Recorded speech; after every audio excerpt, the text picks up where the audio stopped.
ও ঈমানদার, আমি তোমাদের জন্য মাহে রমজানের রোজাটাকে ফরজ করলাম। কেন, কি জন্য ফরজ করলাম? তোমাদের পূর্ববর্তী যারা ছিল তাদের জন্য মাহে রমজানের রোজা ফরজ করেছিলাম, তোমাদের উপরেও ফরজ করলাম। কেন? লাআল্লাকুম তাত্তাকুন,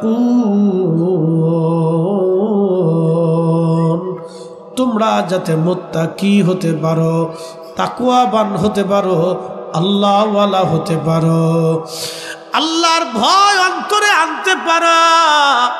সেজন্য মাহে রমজান দিয়েছি,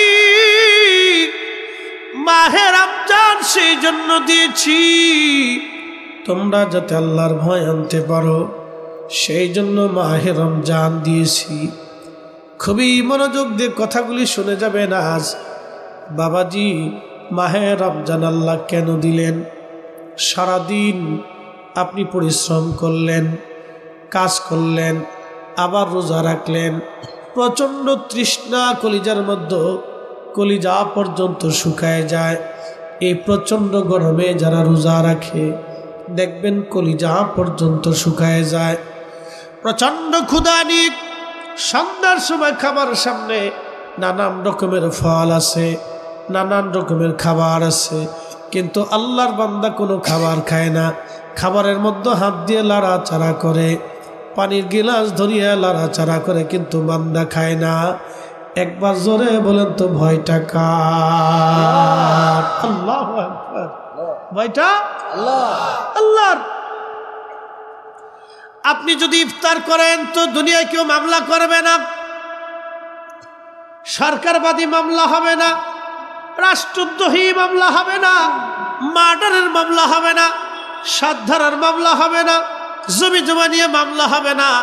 কেন রোজা ছাড়ছেন সেই জন্য মামলা হবে না, সমাজ বিচারে বসবে না, রাষ্ট্র বিচারে বসলো না। কিন্তু খাবারের সামনে ক্ষুধা পেটে, পানির সামনে তৃষ্ণা কলিজায় আপনি খান না, খাবার সামনে নিয়ে লাড়াচাড়া করেন, লাড়াচাড়া করেন। চিৎকার মেরে বলেন, ভয়টা কার? একসাথে বলেন তো, আল্লাহু আকবার। তাহলে ভয় হবে কার? ভয় করব কাকে? আল্লাহকে ভয় করব। ভয়টা আল্লাহর। তখনই আমার মালিক ডাক দিছে, এ ফেরেশতারা। আল্লাহ তখনই ফেরেশতাদেরকে ডাক দেয়, আপনারা কিছু বলার গেল, এ ফেরেশতারা, এ ফেরেশতারা, এ জিবরাইল, আজরাইল, মিকাইল, ইসরাফিল, মালিক, কেরামত, কাতিবিন, মুনকার, নাকির, তোমরা কো? তোমরা না বলছিলা ওয়া নাহনু নুসাব্বিহু বিহামদিকা ওয়া নুকাদ্দিসু লাক, তোমরাই বলে তাসবিহ করো, তোমরা বলে হাম করো, তোমরা বলে আমার আল্লাহর সিজদা দাও, তোমরাই বলে ইবাদত করো। দেখো তাকাইয়া আমার বান্দার পেটে ক্ষুধা, কলিজায় তৃষ্ণা, খাবার সামনে, পানির সামনে, আমার বান্দা হাতে লড়ায় কিন্তু খায় না। দেখো আমার বান্দাকে, দেখো আমার বান্দাকে। আরো জোরে। তখন আল্লাহর সাথে বান্দার প্রেম হয়। কি হয়? প্রেম হয়। ওরে মানুষ বানাইছে আল্লাহ প্রেমের কারণে, মানুষ বানাইছে আল্লাহ প্রেমের কারণে, প্রেমের ডোরি বান্দরে মদিনার শনে, হায়রে প্রেমের ডোরি বান্দরে মদিনার শনে। আল্লাহ বানাইলেন কত জাতি,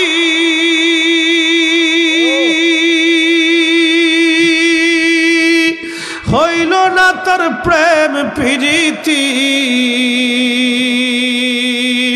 অবশেষে মানুষ বানায় প্রেমের কারণে, হায়রে অবশেষে মানুষ বানায় প্রেমের কারণে, প্রেমের ডোরি বান্দরে মদিনার শনে। প্রিয় মুসলমান, খুব মনোযোগ দিয়ে, আমরা যদি সত্য কথা না বলি তো সত্যটা কে বলবে? বাজার ঘাটে যে সমস্ত দরিদ্র মানুষ এগুলি সারাদিন পরিশ্রম করার পরে 500 টাকা রুজি করে যারা বাজারে যায় তারা জানে বাজারের কঠিন পরিস্থিতি। তারপরে মাহে রমজানে তো খরচাটা একটু বেশি, কারণ সব সন্তানই চায় বাবা যেন একটু ভালো বাজার করে নিয়ে আসে। সব বিবি চায় আমার স্বামীটা যেন অন্তত রমজানে ভালো বাজারটা নিয়ে আসে। এইগুলি আমাদের মৌলিক চাহিদা, দৈনিক চাহিদা। আমি কি বলবো, এই সমস্ত কিছু বড় বড় ব্যবসায়িকদের কারসাজি। সরকারের দোষ আমি কেমনে দেব বলেন? অনেক সময় বাজার নিয়ন্ত্রণ করতে তারা হিমশিম খায়। আপনি হয়তো সরকার বা বিরোধী দলের দোষ দিবেন, কিন্তু না না, আমার আপনার মতো ঘাপটি মেরে বসে থাকা কিছু অসাধু ব্যবসায়ী আছে যারা হাজার হাজার কোটি টাকার ব্যবসা করে। ধরেন খেজুর নিয়ে আসছে, সে 1000 কোটি টাকার খেজুর নিয়ে আসছে, মাল ছাড়ে না, কয় মাল নাই, মাল নাই, খরচা বেশি, এত হইলে ছাড়বো না, ছাড়বো না। কি একটা পরিস্থিতি, মগের মূল্য পেয়ে গেছে। আপনার তো প্রয়োজন, আমার প্রয়োজন, বাধ্য হয়ে কিনতে হচ্ছে। হঠাৎ করে আলুর দাম বাড়লো, কারণটা কি? আলু তো বাংলাদেশে শর্ট নাই, দাম বাড়লো কেন? এই ঘাপটি মেরে থাকা ব্যবসায়ীরা, এই 10-12 জন মনে করেন যে হাজার হাজার কোটি টাকার ব্যবসা করে, ওরা মনে করেন যে বাস বাজার কৃত্রিম সংকট দিয়ে দিল, না আলু নেই। অথচ আলু কিন্তু গোডাউনে পৌঁছে যেতেছে। আপনি জানেন না, প্রত্যেক বছরে আমাদের দেশে আলু হাজার হাজার মন গোডাউনে পৌঁছে যায়, পচে যায়। অথচ আমার দেশে গরিব মানুষ তরকারি খাওয়ার আলু পায় না। কাকে বলবেন এই কথা? দিনে ভাত কাপ হলে না, রাত হলে 2 রুটি। আল্লাহকে আবার খালি খা, না খালি চাইয়ে থাক। কথা কর না কে? আল্লাহ নিষেধ করে দিছে যে খা, তুই খাইতে পারবি না। কত সত্য। আমার তখন আলিমে পড়ে আমার ক্লাসমেট ছিল, ওর মামা ছিল কাস্টম অফিসার। বুঝেনি তো, কাস্টম অফিসার আগে তো আবার একটু বাংলাদেশ দুর্নীতি ফাস্টও ছিল, তো টেবিলের নিচ দিয়ে বহুত কিছু নিচ্ছে। মামা বাড়ি গেছে, 3-4টে বাড়ি ঢাকা, খুব সুন্দর খাবার টাবার ইন্তজাম করে সাজাই গুজাই রাখছে। আর হেতায় খায়, মামা খাইতে পারে না। কেন জিগে, মামা খাও না কেন? মামা খালি কান্দে। মামা কান্দো কে? বলুন মামা রে, তুই কত সুন্দর করে খাচ্ছিস, আমি খাতে পারতেছি না। বলে কারণটা কি? ডাক্তার এইগুলি নিষেধ করছে, এইটি নিষেধ করছে, হার্টের সমস্যা, কিডনি সমস্যা, প্রেশারের সমস্যা, ডায়াবেটিসের প্রবলেম। মামা টেবিলের নিচ দিয়ে তো বহুত কিছু কি এত বাড়ি জানি করছ, তোমার নসিবে দুনিয়াত খাওয়ার নাই, কবরেও খাওয়ার নাই, সুখ নাই, সুখ নাই। শোনেন, যারা হারাম উপার্জন করে গরিব মানুষের রক্ত শুষে আমাদের হক নষ্ট করে যারা এই বাড়ি গাড়ি করবে, সন্তানদেরকে মানুষ বানাইছে, আল্লাহর কসম করে কই, ওই সন্তান 4 পয়সা তো কাজে লাগেই না। সন্তান শেষে ওই ছেলে শেষে বোতল সার মুড়ি দেয়। বোতল সারে চিনছেন আপনারা? বোতল একটা খায় এসে বাপরে বিয়াই, ভালো আছো বিয়াই? হ্যাঁ, বাপেরে বিয়ে কয়, ভালো আছো বিয়াই। মাই একটা আইসে জিন্সের প্যান্ট পরে ফুলা একটা লইয়া, বাপের জিগে কে? বলে বয়ফ্রেন্ড। আমি নাম দিছি কুত্তা ফ্রেন্ড। কি কথা কর না কা? আমি নাম দিছি কুত্তা ফ্রেন্ড। কোন নারীর কি বয়ফ্রেন্ড থাকতে পারে? লজ্জা করা উচিত। ওই বাপ মরে যাওয়া উচিত, ওই সময় ও বাপের ওই সময় মরে যাওয়া উচিত। ও বাপ হয়েছে কেন? হিজলা বেটা। আল্লাহ রাব্বুল আলামিন, আল্লাহকে ভয় করা লাগবে। মাহে রমজান আল্লাহ দিলেন লাআল্লাকুম তাত্তাকুন, আমরা যাতে মুত্তাকি হতে পারি, আল্লাহকে ভয় করার মতো ভয় করতে পারি, সেই জন্য আল্লাহ মাহে রমজান দিলেন। এই যে রোজা আমার আল্লাহ দিবেন, রোজা সামনে আসতেছে, আমাদের করণীয় কি? শুধু কি নিজেরা ইফতার করব না, আমরা আমাদের প্রতিবেশী আত্মীয় স্বজন যারা আছে, হত এবং দরিদ্র, এমনও মধ্যবিত্ত ফ্যামিলি আছে যার ছেলেটা অল্প রুজি করে কিন্তু ভালো কিছু খাইতে মন চায়, লোকটা খেতে পারে না, এরকম আছে না নাই? অনেক ফ্যামিলি আছে শরমে আপনার সামনে কিছু বলবে না, কিন্তু অনেক বড় কষ্ট আছে। ও চাঁদপুরের মুসলমান, আমার দেশের ধনীরা, এই যে ধরেন একবারে কোটি কোটি হাজার হাজার কোটি টাকার মালিক হয়েছে, আচ্ছা বলুন উনি খায় কি আর আমরা খাই কি? একটু তফাৎ বুঝাই। দেখেন উনি কি খায় আর আমরা কি খাই। দেখেন আমি ধনী এবং দরিদ্রের খাবারের একটা তালিকা করতেছি। বলে কেন? বুঝাইতেছি আপনি কেন সুদ খাবেন না, কেন ঘুষ খাবেন না, কেন হারাম খাবেন না, কেন মানুষের ক্ষতি করবেন না, কেন অন্যের জমি দখল করবেন না, কেন অন্যের টাকা মেরে দিবেন না, আমি আপনার বুঝাইতেছি। এই যে আমার সামনে আঙ্গুর দিয়ে রাখছেন, আচ্ছা বলেন তো এই আঙ্গুরটা আমাদের দেশে যিনি 1000 কোটি টাকার মালিক তিনি কিন্তু এই আঙ্গুরটাই খায়। কথা কন না কেন? না উনার আঙ্গুর সোনা দিয়ে বানাইছে? আমি যেটা খাচ্ছি উনিও সেটা খাচ্ছে। হয়তো উনারটা 300 টাকা কেজি, আমারটা 200 টাকা কেজি।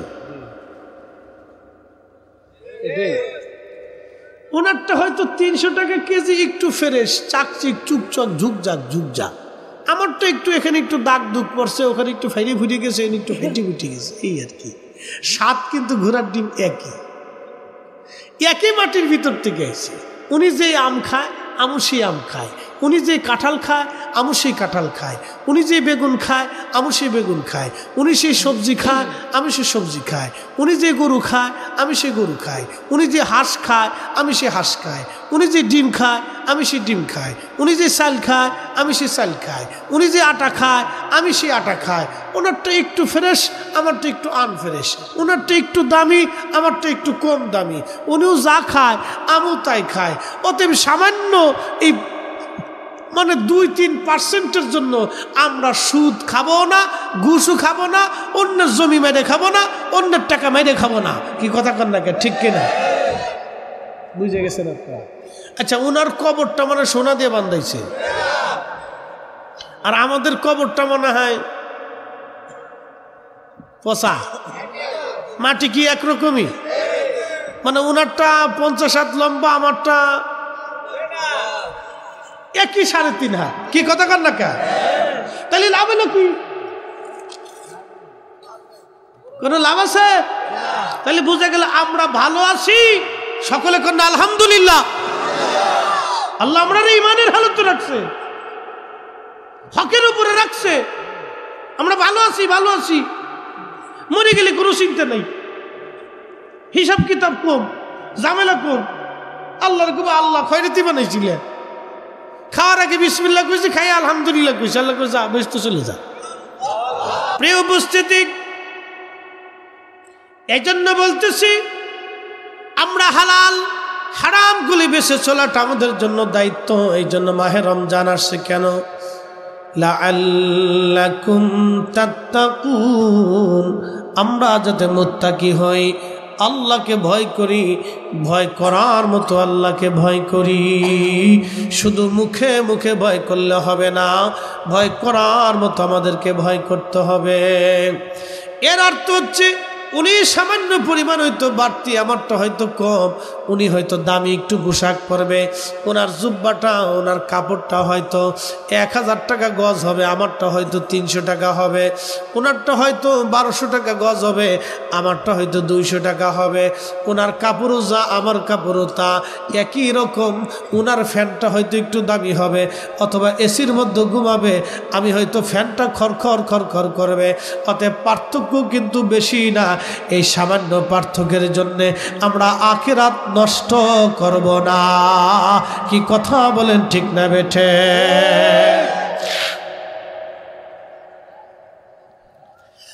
নবীর উম্মত, এই যে রমজান মাস আসতেছে, রমজানের ওয়াজটা আপনাদের সামনে তুলে ধরি, মনোযোগ দেন। ইফতার সামনে নিয়ে বসে আছেন, আমার আল্লাহ ডাক দিচ্ছে, ও ফেরেশতারা, তোর আমার বান্দা বানাইতে নিষেধ করছিলি, দেখ আমার বান্দার সামনে খাবার আছে, আমার বান্দার পেটে ক্ষুধা আছে, আমার বান্দার পিপাসা আছে, আমার বান্দার সামনে খাবার আছে, পানি আছে, শরবত আছে, কিন্তু বান্দা খায় না। আমি আল্লাহর ভয়ে তোর আমারে বান্দা সৃষ্টি করতে নিষেধ করেছিলি, আজকে তোরা সাক্ষী থাক, আমি আল্লাহ আমার বান্দাদের জীবনের সব গুনাহগুলি আমি মালিক, আমি আল্লাহ মাফ করে দিলাম।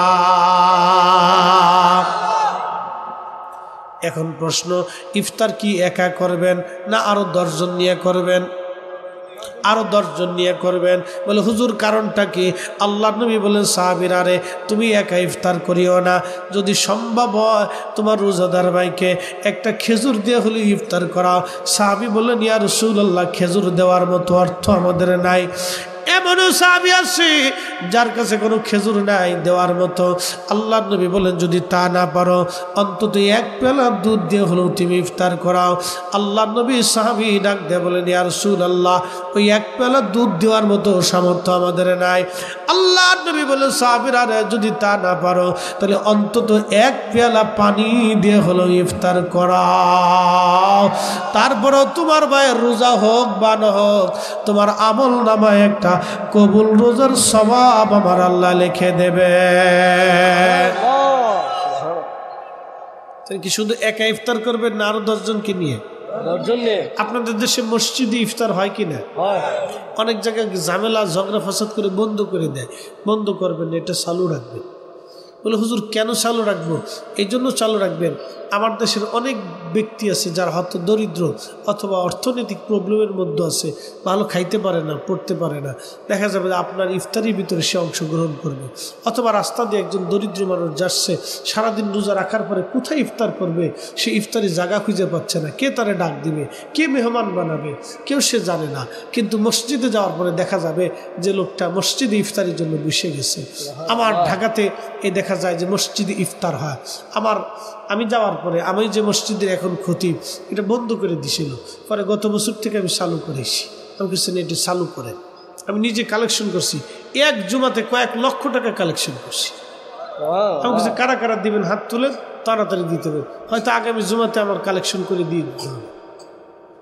সময় কাছে গেছে, আগামী জুমাইতে হয়তো আমি কালেকশন করে দিব যে তাড়াতাড়ি করেন, আগামী জুমা অথবা পরের জুমা, না পরের জুমা, ফরজ জুমা একটা সুযোগ আছে, ফরজ জুমাতে আর একটা কালেকশন করে দিবেন।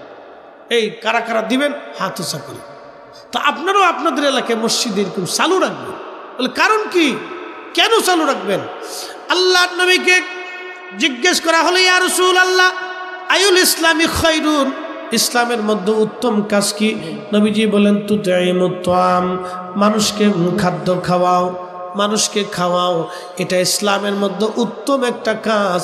এই জন্য মাহে রমজান আসলে অবশ্যই আপনারা ইফতার করাবেন, নিজেরা করবেন, অন্যজনকে করাবেন। আর যদি যারা ধনী বা অর্থবিত্তের মালিক আছেন, আপনারা সারা এলাকা দিয়ে খুঁজবেন, দেখবেন হয়তো দরিদ্র গরিব মিসকিন যারা আছে তাদের ঘরে ঘরে কিছু কিছু ইফতার আপনি পাঠাই দিয়ে আসবেন, কিছু খাবার টাবার কিনে দিয়ে আসবেন। আল্লাহর বান্দা রোজা রাখার পরে যখন ইফতার করবে, ওই ইফতারের কারণে আল্লাহর বান্দা আপনার জন্য দোয়া করবে। আল্লাহর কসম করে বলি, আপনার রিজিকে কোনোদিন অভাব আসবে না।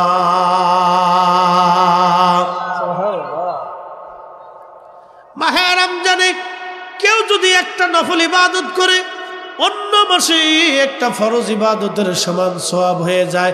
মাহে রমজানে কেউ যদি একটা ফরজ ইবাদত করে, অন্য মাসে 70টা ফরজ ইবাদতের সমান সওয়াব নেকি আমার আল্লাহ বান্দার আমলনামায় লিখে দেয়। মাহে রমজানে রোজার মৌসুম, নেকির মৌসুম হচ্ছে মাহে রমজান।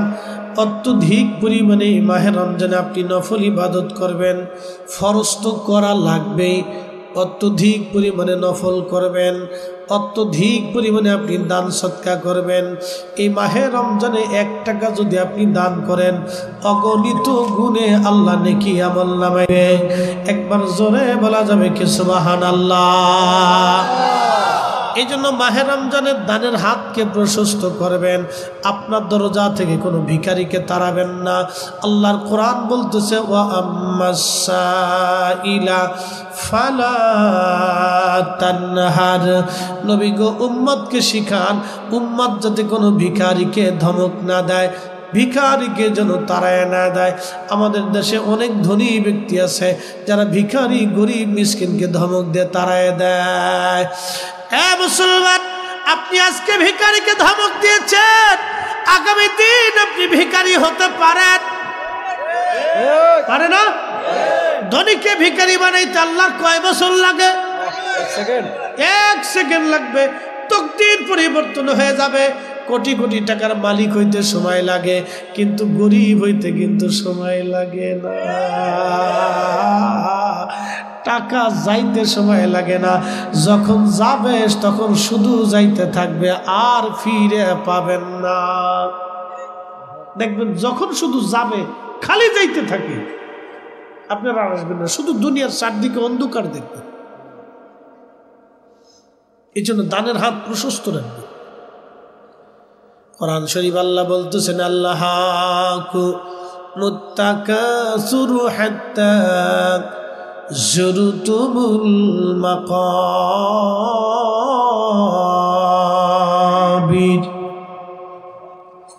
দুনিয়ার সম্পদের প্রাচুর্যের প্রতিযোগিতায় মানুষ আল্লাহকে ভুলে যায়। এই যে বর্তমান সময়ে সুদে কারবারি কইরা, ঘুষে কারবারি কইরা, মানুষের হক নষ্ট করে অনেকে কোটি কোটি টাকার মালিক হয়। কে কত টাকার মালিক হবে প্রতিযোগিতা লাগছে, কথা কোন ঠিক কিনা? দেখবেন একজনে বিদেশ নেওয়ার নাম নিয়ে এই একজনের কাছ থেকে 3 লক্ষ 4 লক্ষ টাকা নিয়ে গেল, এরপরে 100 জনের কাছ থেকে টাকা নিয়ে 8 টাকা ফেরত দেয় নাই। এরকম দেখা যায় 2, 4, 10, 20, 50 কোটি টাকা সে মাইরে দিছে। মাইরে দিয়ে একবারে ঢাকা শহরে 2-3টা বাড়ি টাড়ি বানাইয়া একবারে বিদেশ থেকে ঘুরে এসে সুন্দর করে ইন্ডাস্ট্রি সেই হয়ে গেছে। এখন বিরাট বড় আজি সাহেব, কথা কর, খালি আজি, বাপরে বাপ, এই শিষ্ট সমাজ সেবক দানবীর, এই সেই আগর ডিম ঘোড়ার ডিম, কিন্তু যায় দেখেন সব টাকার ভিতরে হারাম। ওই টাকা দিয়ে যত গরুর গোশত খাবে আর শুয়োরের গোশতের মধ্যে তফাৎ নেই। কি ঠিক আসতে গেলেন ওই হারাম টাকা দিয়ে যত গরুর গোশত, খাসির গোশত, মুরগার গোশত, মাছ কিনে খাবে, ওই কুত্তার শুয়োরের গোশতের মধ্যে কোনো তফাৎ নেই। ওই টাকা দিয়ে হজে যাবে, ওই যেই গরুর গোশত, দুম্বার গোশত, উটের গোশত খাইয়া হজ করবে, ওই শুয়োরের গোশত খাইয়া হজ করলে যা হয়, ওই টাকা দিয়ে উদুম্বার গোশত খাইয়া হজ করলে তাই হবে। বুঝে তারপরে বাদ যাবেন। বিরাট বড় দানবীর হয়ে গেছে, 2-3 চিল্লে টিল্লে মাইরে টেরে দিয়ে এখন একবারে বুজুর্গ সেজে গেছে। দাড়ি সাদা, চুল সাদা, জুব্বা সাদা, পাঞ্জাবি সাদা, জায়নামাজ সাদা, মসজিদ সাদা, নিজে বিরাট বড় সাদা হয়েছে। শয়তানে আসার কে উরে চাচা তো বড় সিটার রে। আমি 9 লক্ষ বছরে যা চিন্তা করি নি, ও তার সাথে 60 বছরের জীবনে বেশি চিন্তা করে ফেলছে। বুঝে যাওয়াটা জরুরি বাবাজি, দুনিয়াটা অল্প সময়ের জন্য। এই জন্য আল্লাহর কোরআন বলতেছে, কতদিন? হাত্তা যুরতুমুল মাকাবির, কবর পর্যন্ত, এরপর আর সুযোগ নেই। একদিন মাটি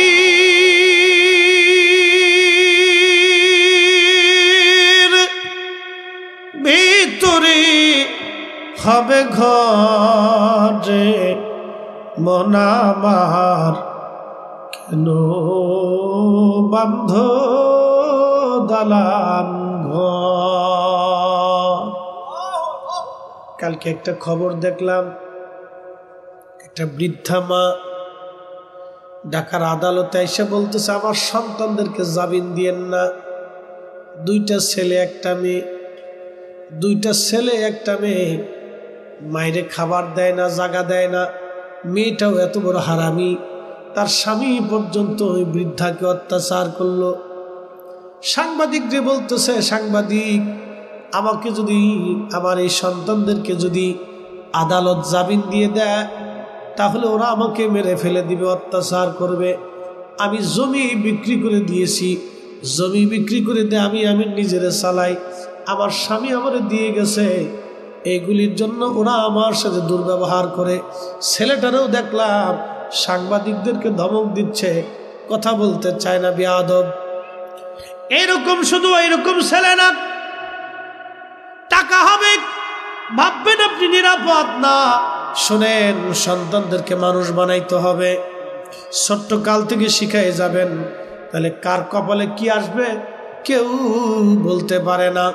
এরকম বাংলাদেশে একটা না দুইটা না, হাজার হাজার সন্তান কর্তৃক বাবা মা নির্বাচিত হয়। আপনি নিজেও জানেন না আপনার ভবিষ্যতে কি অন্ধকার না আলো আছে। প্যারালাইসিস রোগে আক্রান্ত হন, প্যারালাইসিস রোগে আপনি আক্রান্ত হন, খাওয়ার পরে বুঝবেন কে আপন আর কে পর। খাওয়ার পরেই বুঝবেন কে আপন আর কে পর। তখনই বুঝবেন দুনিয়া কেমন স্বার্থপর। এই যে আপনাদের দেশে অনেক বড় বড় এমপি মন্ত্রী মিনিস্টাররা কবরে চলে গেছে। যতদিন ক্ষমতা ছিল মানুষ ঘুরঘুর করে পিছনে দৌড়াইছে। আজকে অনেকেই কবরে চলে গেছে, তাদের কবরের কাছে আর কেউ যায় না। কথা কন না কেন, ঠিক কিনা?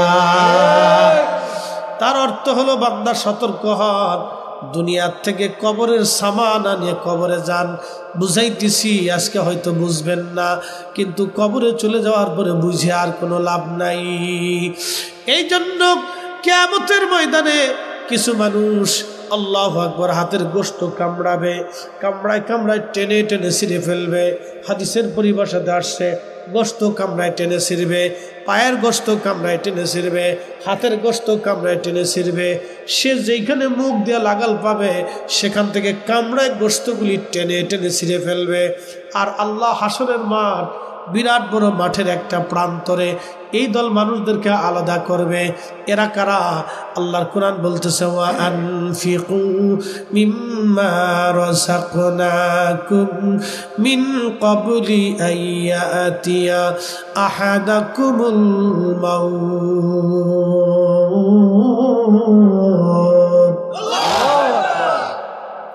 মরণ আসার আগে যারা দান করে নাই, টাকাগুলি জমা করে কুক্ষিগত করে রাখছি, আল্লাহর পথে খরচা করে নাই, এই সমস্ত ব্যক্তিরা আল্লাহর দরবারে সেই দিন তারা বলবে, ফায়াকুলা রাব্বি লাউলা আখারতানি ইলা আজালিন করিব।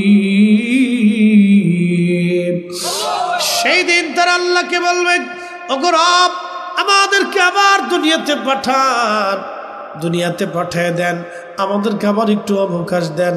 ফাআসসাদদাকা, আমরা বেশি বেশি করে এই হাতের রুজি দিয়ে তোমার পথে খরচা করব। ওয়া আকুম মিনাস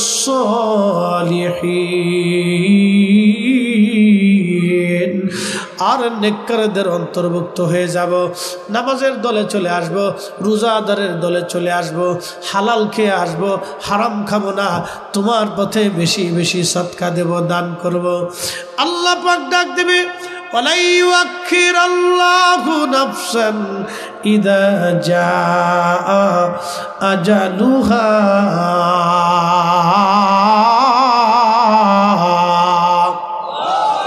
আল্লাহ ডাক দিয়ে বলবে, বান্দারে, তোমার জিন্দেগীর সময় শেষ, তোমার জীবনের সময় শেষ, আর আর পারবা না। আমি আল্লাহ যাকে একবার হায়াত শেষ করে দেই, দুনিয়াতে তার কোনো হায়াত হবে না। এবং যার জিন্দেগীর কবর চলে আসবে, পৃথিবীতে তাকে আর ফেরত পাঠানো হবে না। আমরা যারা একবার চলে যাব, আর দুনিয়াতে আসার সুযোগ নাই। একবার হায়াতের গণ্ডি শেষ হয়ে গেলে থাকার আর সুযোগ নাই। জিন্দেগি তোর যাইরে ফাঁকি দিয়া রে সোনার আদম, জিন্দেগি তোর যায় ফাঁকি দিয়া। ও আদম রে, পাক ধরিয়া গেছে দাড়ি, দন্তবাসে গোটা চারি, সমন জারি গিয়াছে কুরিয়ারে সোনার আদম, জিন্দেগি তোর যায় ফাঁকি দিয়া। কিয়ামতের মাঠে এক পাশে আল্লাহ পাক এই দলকে রাখবে, যারা গোশত কামড়ায় কামড়ায় টেনে টেনে ছেড়ে ফেলবে, আর এক দল থাকবে যাদের সম্পদগুলি সেই দিন সর্ব আকৃতি করি আল্লাহ পাক বিরাট বড় সাপ শরীরের মধ্যে বেচাইয়া, গলার মধ্যে বেচাইয়া আল্লাহর বান্দার মুখের মধ্যে কামড়াইতে থাকবে। কামড়ায় কামড়াইয়া গোশত গুলি নিয়ে চলে যাবে, আবার গোশত হবে। নবীজি বললেন, উম্মতের আরে ওই সাপে একবার কামড় দিলে 40 বছর পর্যন্ত শরীরে শুধু বিষের ক্রিয়া চলতে থাকবে। কি কঠিন যন্ত্রণা সেই দিন চলতে থাকবে।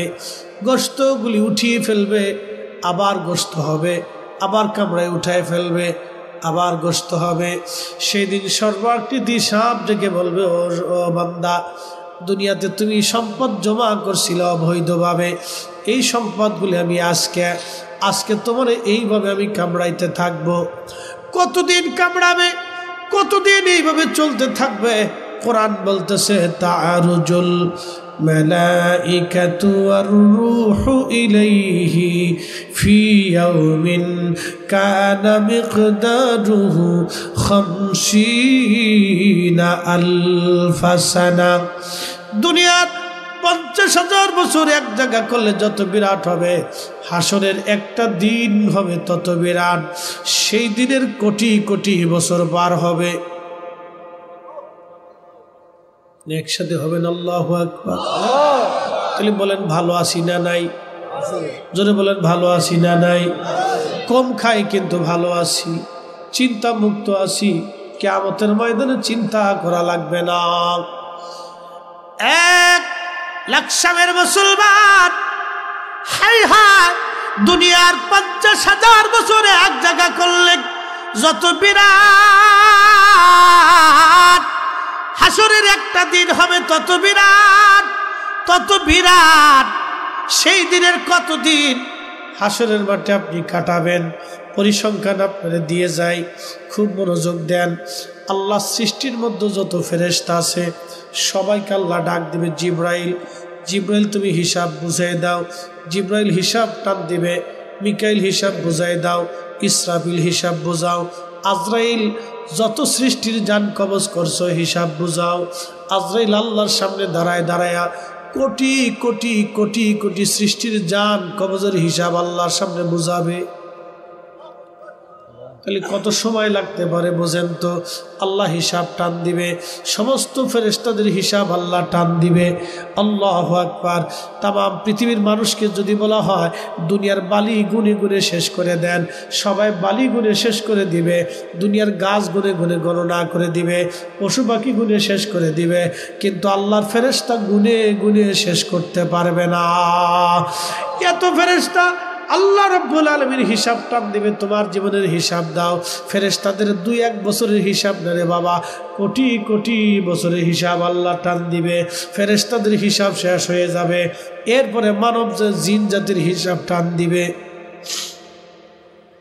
কোন জিনের বয়স 5,000 বছর, কোন জিনের বয়স 10,000 বছর, কোন জিনের বয়স 20,000 বছর, কোন জিনের বয়স 60,000 বছর, কোন জিনের বয়স 50,000 বছর, কোন জিনের বয়স 10,000 বছর। এইভাবে কোটি কোটি জিনদের হিসাব আল্লাহ টান দিবে। এ সবার হিসাব, জিনদের হিসাব আল্লাহ নিয়ে নিবে। এরপরে মানব জাতির হিসাব আল্লাহ টান দিবে। তখনও তারা সাপে কামড়াবে। কিসে কামড়াবে? সাপে। তখনও তারা গোশত কামড়ায় ছিঁড়বে। কি কামড়ায় ছিঁড়বে?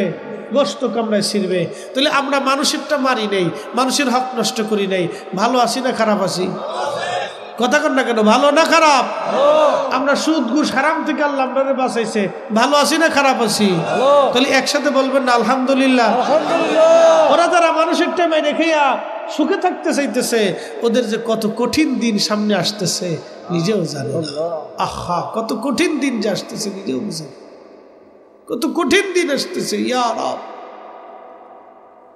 হে যদি মনে করে না আখিরাতের চিন্তা আখিরাতে করব, তাকে বলবো ও আল্লাহর বান্দা, তুমি মারা গেছো, তোমার সামনে কোটি কোটি মানুষ মরে যাচ্ছে, যিনি চলে যাচ্ছে তারা দেখা গেল না, কোন রাস্তা দিয়ে গেল তাও দেখা গেল না, যে নিয়ে গেল আজরাইল তারাও দেখা গেল না। তার মানে যে মৃত্যু হচ্ছে এটা তো সত্য, সে চলে যাচ্ছে এটা তো সত্য। আমি ফরিদি সাহেব কখন আসলাম দেখলাম না, কখন আবার আমার এই ভিতর থেকে নিয়ে চলে যাবে কেউ দেখবে না, যিনি নিয়ে গেল তারাও দেখা গেল না, যে জগতে নিল সেই জগতও দেখা গেল না, যেই মালিকের কাছে গেল সেই মালিকও দেখা গেল না। যাওয়াও সত্য, আসাও সত্য, মৃত্যু সত্য, যে নিছে সেও সত্য, যার কাছে নিছে সেও সত্য, যেই জগতে নিছে সেও জগতে সত্য। অতএব আপনাকে ধরা পড়তেই হবে, বাঁচার কোনো রাস্তা নাই। ও নবীর উম্মত, একটা কথা মনে রাখবেন, অন্যের সম্পদ মারিয়ে দিয়ে আর সন্তানকে বড়লোক বানাইয়া কবরে যাওয়ার মতো বুকামি পৃথিবীতে আর কিছু নাই। অন্যের সম্পদ মাইরে দিয়ে, অন্যের হক নষ্ট করিয়া সন্তানকে বড়লোক বানাই দিয়ে কবরে যাওয়ার মতো বুকামি পৃথিবীতে জীবনে কিচ্ছু হইতে পারে না। আপনি নামাজ ছাড়ছেন, আল্লাহকে বলবেন রব ভুল হয়ে গেছে, আল্লাহ মাফ করে দিতে পারে। কিন্তু গরিবেরটা মেরে দিয়ে খাইছেন, কিয়ামতের ময়দানে আল্লাহ মাফ করবে না, কোনো মাফ নাই, কোনো সুযোগ নেই। আমি করোনার সময় মানুষ আমার কাছে টাকা পাঠাইছে, লক্ষ লক্ষ টাকা দিচ্ছে, যাহা দিছে আমি তো তাহা দিছি, বরং আমি আমার কাছ থেকে দেই, এখনো দেই,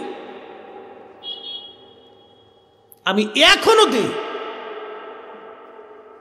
প্রত্যেক রমজানে যাহা দিয়েছি তার সেটা ডাবল দিই আমি। না, এটা মানুষের আমানত। আমি এত বোকা না যে মানুষের হক আমার সন্তানের জন্য বরাদ্দ দিই কিয়ামতের ময়দানে ফরিদ হিসাবে 18 কোটি মানুষের মামলা নিয়ে হাতে দাঁড়াবে, এত বলদ আমি না, এত বলদ আমি না। মনে রাখবেন কথাটা, সারা জিন্দেগির জন্য মনে রাখবেন। আমার বাপে আমাকে শিক্ষা দিয়ে গেছে, আমাদেরকে না খেয়ে থাকবি, মানুষের হক নষ্ট করবি না। আমার বাপ ইন্তেকালের 3 দিন আগে সবার দিন আদায় ঋণ পরিশোধ করে দিয়ে ক্ষমা চেয়ে তারপরে মারা গেছে। আমি সেই বাপের সন্তান, জীবনে বাপকে কোনো দিন দেখিনি। এক উক্ত নামাজ তো দূরের কথা, ফজরের রক্ত আমার আব্বা নামাজ পড়ে বাড়িতে বসে কোরআন তেলাওয়াত করে তারপরে বাড়ি থেকে বেরোতেন, সালিশ দরবার বিচার আচার যা করতেন কোরআন শরীফ পড়ে তেলাওয়াত করে তারপরে যেতেন। আল্লাহর পথে চলবেন, 5 ওয়াক্ত নামাজ রোজা করবেন, হক হালাল মতো চলবেন, মানুষ করবে আপনি বলদ। আর যদি অন্যটা মাইরে মুড়ে দিয়ে সালাকি সুলিকি করে দিয়ে ভেজাল বুঝেল দিয়ে খান থেকে, লোকটা বিরাট বড় সালাক রে, খুব সালাক, শয়তানে হাসের গ্রহ চাচা বিরাট সালাক, দুলাভাই খুব সালাক। সালাকি যে কদিন পরে ধরা পড়তেছে বুঝতেছে না, বাটাম সালান কারে কয়। খালি হাদিস থেকে বলতেছি, তারুজু মালাইকাতু আর রূহের তাফসীর থেকে ইমাম ইবনে কাসির লেখছেন, সমস্ত মানব জাতির হিসাব হবে, তারপরে আল্লাহ পশু পাখির হিসাব ডাক দিবে। একসাথে বললেন আল্লাহু আকবার। কোন জাতির হিসাব ডাক দিবে? পশু পাখির হিসাব ডাক দিবে। আপনারা মনে করেন যে আমি এই যে টাকা পয়সা আপনাদের নিয়ে কি করি, শোনেন, এবছরও 10 লক্ষ টাকা ট্যাক্স নিছে সরকার আমার কাছ থেকে। আমি আমার সরকারের টাকা, উকিল বলছে, উকিল কয় কোনো সিস্টেম করে দেবো। আমি কই না, 1 টাকাও সিস্টেম করবেন না, কারণ এটা রাষ্ট্রের জিনিস। 18 কোটি মানুষ মামলা করবে কিয়ামতে, ফরিদ হিসাবে আপনি আমার হক নষ্ট করছেন। বলছে দিয়ে দেন। বলছি এতগুলি টাকা, আমি কিছু করার নেই তো, উনি পাবে দিয়ে দিবে। আমার স্ত্রী আমাকে বলল যে একটু সিস্টেম করা যায় না উকিলের সাথে, বললাম না, কোনো সিস্টেম আমি করবো না। আমি সিস্টেম করি তোমাদেরকে দিয়ে কিয়ামতের ময়দানে আমি আসামি হয়ে থাকবো, আর তুমি রঙ করে খাইয়ে দিয়ে কেউ খারাপ করবা। ও সাতার ব্যাপারে আমি নাই, যা আছে আলহামদুলিল্লাহ শুক্রিয়া আদায় করো, আল্লাহ কম দিতেছে না তোমার। এত বলো দাবি এই ব্যাপারে আমি খুব সতর্ক। আমি আমার ডায়েরির ভিতরে টাকার অঙ্কটা লিখে রাখি, কত দেন আপনারা পান না, সব লিখে রেখে আমি স্ত্রীকে বলে দিয়েছি, শোনো আমি মারা যাওয়ার সাথে সাথে যে যত টাকা আবদার করবে এই ডায়েরির ভিতরে লেখা, সব লেখা আছে, কে কত টাকা আমাকে অ্যাডভান্স পাঠাইছে, সাথে সাথে ভাই দিয়ে বা আমার আত্মীয় দিয়ে তোমার আত্মীয় দিয়ে ফোন দেওয়া হবে, সব কমিটির নাম্বার আছে, ফোন দিওয়াইয়া টাকা ব্যাক দিতে চাইবে। যদি কেউ মাফ করে দেয় আলহামদুলিল্লাহ, যদি মাফ না করে টাকা ফেরত দিয়ে দেবে। যদি না দাও তাহলে তুমি দায়ী থাকবে, আমি না। কারণ এই 10 জনের টাকা, এটা তো আমার টাকা নেই, কমিটি ওনার একার টাকা না, তো 10 জনের টাকা। আমি বলছি কিয়ামতের ময়দানে তোমারই 5,000 টাকার লেগে আমি হাজার হাজার মানুষের কাছে মাপ চাইতে কিয়ামতের ময়দানে দৌড়দৌড়ি করবো, এটা আমি পারতাম না। এত সময় আমার হাতে নাই। আমি একবার সুন্দর করে একদিন বসায় পরিসংখ্যান দিয়ে বুঝাই বলে দিয়ে দিছি, যদি না দাও তাহলে তুমি দায়ী থাকবে। পশু পাখির হিসাব টানা হবে। বলে হুজুর গরু গাদার আবার হিসাব কি? গরু গাদা বানাইছে কে? আল্লাহ। কুত্তা বিলাই বানাইছে কে? আল্লাহ। গরু গাদার হিসাব আল্লাহ টান দেবে। দক্ষিণ আপনাদের গ্রামের নাম হলো সাতবাড়িয়া, বোয়ালিয়া। তাই বোয়ালিয়ার উত্তর পাড়ার সাতবাড়িয়ার গরু বোয়ালিয়ার গরুরে গুতাইছিল। কিয়ামতের ময়দানে বোয়ালিয়ার গরু বলবে আল্লাহ আমারে ও মারছিল সাতবাড়িয়ার গরু, আমি বিচার চাই। সাতবাড়িয়ার গরুর বিরুদ্ধে আল্লাহ বলবে তোমারে যেমনি গুতাইছিল তুমি সেইভাবে গুতাও। আবার আপনার বাড়ি গরু আপনি লাঠি দিয়ে পিটাইছিলেন, গরু বিচার চাই, বলবে রব আমার মালিক আমারে মারছিল, আমি তার বিচার চাই। আল্লাহ বলবে তোমার যেমনি পিটাইছে তুমি এর সামনে শিং দিয়ে গুতাই দাও। সুবহানাল্লাহ কইলেন না? এটা আমি বানায় বলতেছি না, এটা রাসূলুল্লাহর কথা, আমি বানায় বলতেছি না। ন্যায় বিচারক কে? কে? একসাথে বলেন কে? আল্লাহর মতো ন্যায় বিচার পৃথিবীতে কেউ করতে পারবে? আর আমার রাসূল দুনিয়াতে করে দিয়ে গেছে। কি কথা কর না কা?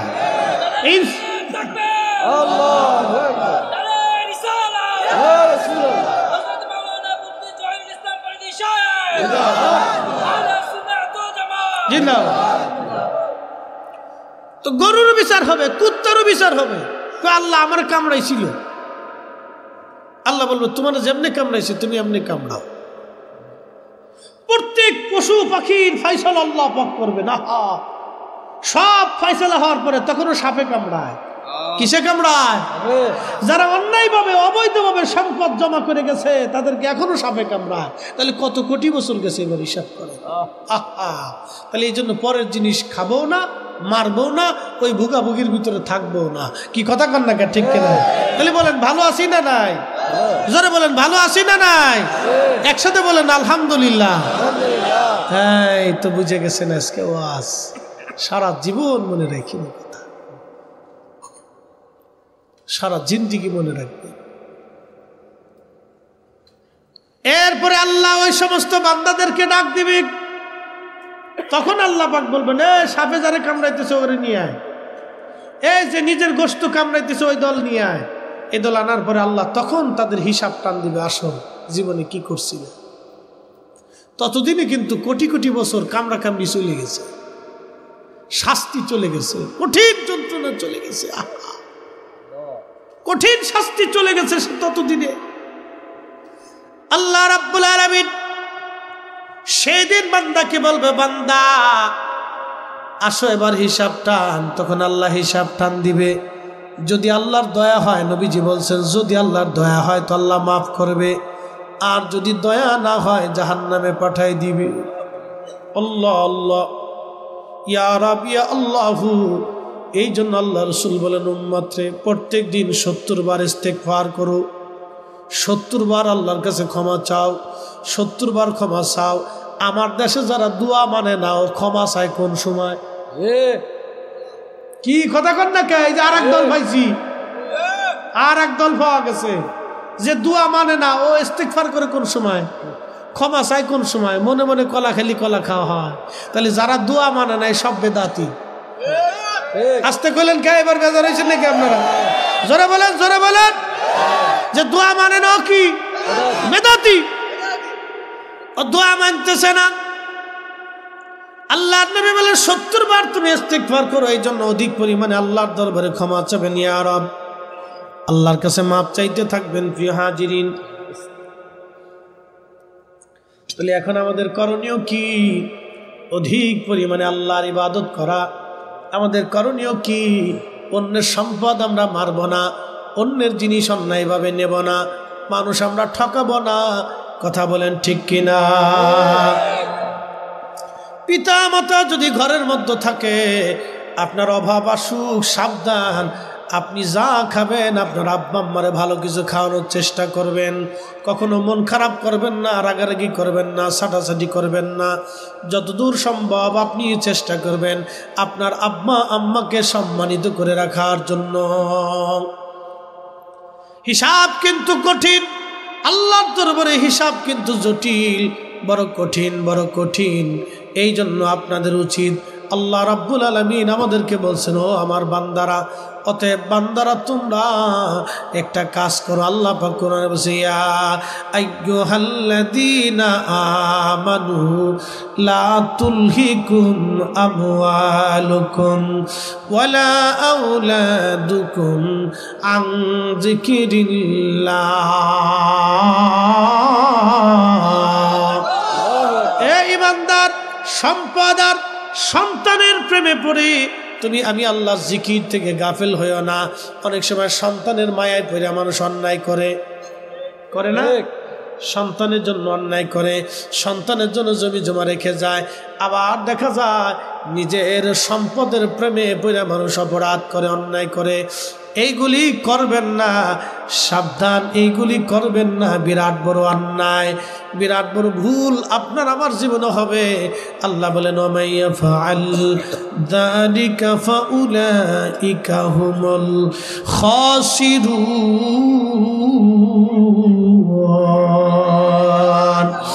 যদি সন্তান আর সম্পদের প্রেমে পড়ে তুমি যদি ভুল করো, আমি আল্লাহর জিকির থেকে জুদা হয়ে যাও, তাহলে তুমি জীবনে মহা ক্ষতির মধ্যে পড়ে যাবা। তাহলে আমাদের চিন্তা কি, কিয়ামতের ময়দানে এই সমস্ত বিষয় নিয়ে আমরা আল্লাহর দরবারে উঠতে চাই না, আমরা আল্লাহর দরবারে একবারে ফ্রেশ হয়ে উঠতে চাই। শেষ আমার ওয়াজ একটা কথা। নবীর একজন সাহাবী ছিলেন, তার নাম সালমান ফারসি রাদিয়াল্লাহু আনহু। আরে 250 বছর হায়াত পাইছিলেন। সুবহানাল্লাহ কইলেন না? সুবহানাল্লাহ। কত বছর? 250 বছর। তো ইন্তেকাল হওয়ার সময় কাঁদতেছে, খুব কাঁদতেছে। তো সাহাবায়ে কিরাম বলেন, কাঁদেন কেন? বলতেছে, আমার রাসূলের সামনে কিয়ামতের ময়দানে আমি কোন মুখ নিয়ে দাঁড়াবো? আহা, আমার এই ফসলগুলি দাঁড়ায় গেছে। যেই দিন আমি ওনার জীবনী পাঠটুক পড়ছিলাম, তখন আমি চিন্তা করলাম, আরে মুসলমানই তো হইনি, বুঝেন? 250 বছর বয়সের একজন সাহাবী, উনি কাঁদতেছে। তো অন্যান্য সাহাবীরা বলতেছে, হুজুর, আল্লাহ রসুল আপনাদের খুব আদর করতেন, জীবনের সবটুকুন আপনি রসুলের কদমে শেষ করে দিছেন। আপনি প্রত্যেক মাসে 6000 দিরহাম করে বেতন পাইতেন। উনি গভর্নর ছিল ইরাকের। সব দানগুলি, টাকাগুলি আপনি বেতন পাওয়ার সাথে সাথে গরিব মানুষের দান করে দিতেন। তা আপনি কাঁদতেছেন, কারণটা কি? কয়, দেখো, আমার নবী ইন্তেকালের আগে সব কিছু আল্লাহর রাস্তায় দান করে দিয়ে একবারে নিঃসম্বল হয়ে, নিঃস্বার্থ হয়ে, দুনিয়া বিরাগী হইয়া, জাহিদ হইয়া আমার নবী আল্লাহর কাছে চলে গেছে। আমার কাছে কত সম্পদ জমা হয়েছে। বলে, কি জমা হয়েছে? কয়, একটা কাঠের পিয়ালা। হিসাব দেখেন কত পরিমাণের সম্পদ, দেখেন, বুঝছেন আপনারা? একটা কাঠের পেয়ালা আর একটা কাঠের বাসন, কাঠের একটা পেয়ালা, কাঠের একটা বাসন, মাথার একটা পাগড়ি, গায়ের একটা আবা, একটা জুব্বা, একটা তহবান লুঙ্গি আর একটা লাঠি। কি বুঝলেন? বুঝে যান। আমাদের কাপড় আছে 36টা, কারো কারো কাপড় আছে 36টা, কারো প্যান্ট আছে 15টা, কিন্তু তারপরে ওই যুবক হাফ প্যান্ট করে রাস্তা দিয়ে আনে। ওর ঘরে প্যান্ট আছে 15টা, তারপরে হাফ প্যান্ট করে রাস্তা দিয়ে, লজ্জা নেই। আমার দেশের নারী, ওর বুরকার কাপড়ের অভাব নাই, ওর টাকার অভাব নাই, তারপরে উন্না পিছে ও থাকে আগে আগে, অর্ধ উলঙ্গ হয়ে নিজের বডি পরপুরুষকে দেখায়। ছি ছি ছি ছি। ও বলে নারী, ও বলে মুসলমান। ওর নাম ফাতেমা, ওর নাম খাদিজা, ওর নাম আয়েশা। কে রাখলো ওর নাম এগুলি? আহা, কি করে বলবো, কি করে বুঝাবো আপনাকে বলেন তো? উনি কাঁদতেছে, কয়, এতগুলি সম্পদ আমার জমা হয়ে গেল, আমি নবীর সামনে কোন মুখ নিয়ে দাঁড়াবো? আমার লজ্জা করতেছে, ভয় হচ্ছে, আমি রসুলের সামনে কি নিয়ে দাঁড়াবো। সাহাবী কাঁদতেছে, হযরত সালমান ফার্সি। তখনই সালমান ফার্সি ডেকে বলেন, সাহাবীরা রে, তোমাদেরকে আমি একটা অনুরোধ করি, ওসিয়ত, আমার ইন্তেকালের পরে আমার তো কোনো সন্তান আদি স্ত্রী পুত্র পরিজন কেউ নাই, তোমাদের ওসিয়ত করে গেলাম আমার ইন্তেকালের পরে আমার কাফনের কাপড়ে যতটুকুন কাপড় লাগে এই জুব্বা থেকে পাগড়ি থেকে কাফনের কাপড় বানাইয়া বাকি কাপড়গুলি, লাঠিগুলি, সম্পদগুলি তোমরা আল্লাহর রাস্তে গরিব মানুষে দান করে দিবা। সালমান ফার্সির পক্ষ থেকে একবার জোরে বলা যাবে কি মারহাবা। আল্লাহু আকবার, আল্লাহু আকবার। এরা মুসলমান, এরা রাসূল করিমের সাহাবী।